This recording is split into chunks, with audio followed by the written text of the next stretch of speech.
Lumpy skin disease क्या है? यह किन पशुओं को प्रभावित करता है? इसके लक्षण क्या है? किन राज्यों केंद्र शासित प्रदेशों ने लंपी स्किन डिजीज के संक्रमण के मामले देखे गए हैं? यदि किसी पशु को लंपी स्किन डिजीज हो जाता है तो क्या उसका दूध उत्पादन कम हो जाता है? क्या लंपी स्किन डिजीज से प्रभावित गाय भैंस के दूध का सेवन करना सुरक्षित है?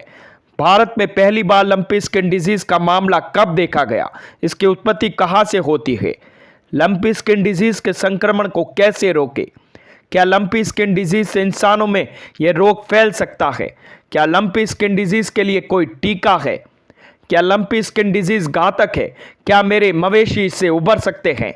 लंपी स्किन डिजीज के कारण मरने वाले मवेशियों का कैसे निपटारा किया जाए? लंपी डिजीज से जुड़ी ऐसी कई बातें हैं जो अभी तक हमको नहीं पता है, तो आइए जानते हैं आज के वीडियो में लंपी डिजीज से जुड़ी ए से लेकर जेड जानकारी, जिससे आप लंपी रोग से भली भांति परिचित हो जाएंगे और आपके मन में जो भ्रांतियां हैं उससे भी आपको निदान मिल जाएगा। तो आइए शुरू करते हैं आज का यह वीडियो। देश में एक बड़ी आबादी पशुपालन से जुड़ी हुई है। ऐसे में एक नई बीमारी लंपी स्किन डिजीज ने पशुपालकों को परेशान कर रखा है। इस बीमारी को लेकर लोगों के मन में कई तरह के सवाल हैं। आज हम आपको कुछ ऐसे ही सवालों के जवाब देने की प्रयत्न करेंगे। लंपी स्किन डिजीज एक वायरल बीमारी होती है जो गाय भैंसों में होती है। लंपी स्किन डिजीज में शरीर पर गांठें बनने लग जाती है, खासकर सिर, गर्दन और जननांगों के आसपास। धीरे धीरे ये गांठें बड़ी होने लग जाती है और घाव बन जाता है। एलएचडी वायरस मच्छरों और मक्खियों जैसे खून चूसने वाले कीड़ों से आसानी से फैलता है। साथ ही ये दूषित पानी, लार और चारे के माध्यम से भी फैलता है। सबसे पहले इस बीमारी को गुजरात और राजस्थान में देखा गया था, जहां पर हजारों की संख्या में पशुओं की मौत हो गई। अभी तक इस बीमारी को गुजरात, राजस्थान, पंजाब, हरियाणा, जम्मू कश्मीर, उत्तराखंड, हिमाचल प्रदेश और अंडमान निकोबार जैसे प्रदेशों और केंद्र शासित राज्यों में रिपोर्ट की गई। लंपी स्किन डिजीज में पशुओं को तेज बुखार आ जाता है और दुधारू पशु दूध देना कम कर देते हैं। मादा पशुओं का गर्भपात हो जाता है, पशुओं की मौत भी हो जाती है। वैसे तो अभी तक लंपी स्किन डिजीज से ग्रस्त पशुओं से इंसानों में बीमारी फैलने का कोई मामला सामने नहीं आया है, लेकिन फिर भी पशु चिकित्सक सावधानी बरतने की सलाह दे रहे हैं। विशेषज्ञों की माने तो बाजार से दूध खरीदकर कम से कम 100 डिग्री सेंटीग्रेड का गर्म करना उसको जरूरी है। दूध में मौजूद घातक बैक्टीरिया और वायरस को खत्म करने के लिए सिर्फ यही नुस्खा काफी है। इसलिए लंपी संक्रमित गाय भैंसों का दूध पीने से पहले सावधानियों पर अमल करना फायदेमंद रहता है। भारत में सबसे पहले लंपी स्किन डिजीज वायरस का संक्रमण साल 2019 में पश्चिम बंगाल में देखा गया था, जो कि 2021 तक 15 से अधिक राज्यों में फैल गया। यह बीमारी सबसे पहले 1929 में अफ्रीका में पाई गई थी।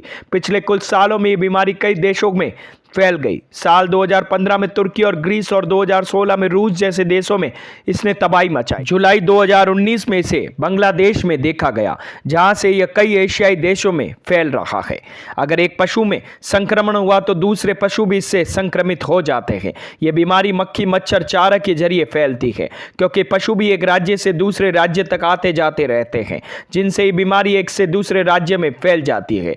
रोगी पशुओं को स्वस्थ पशुओं से अलग रखना चाहिए। अगर पशुशाला में ये नजदीक या किसी पशु में संक्रमण की जानकारी मिलती है तो स्वस्थ पशु को हमेशा उनसे अलग रखना चाहिए।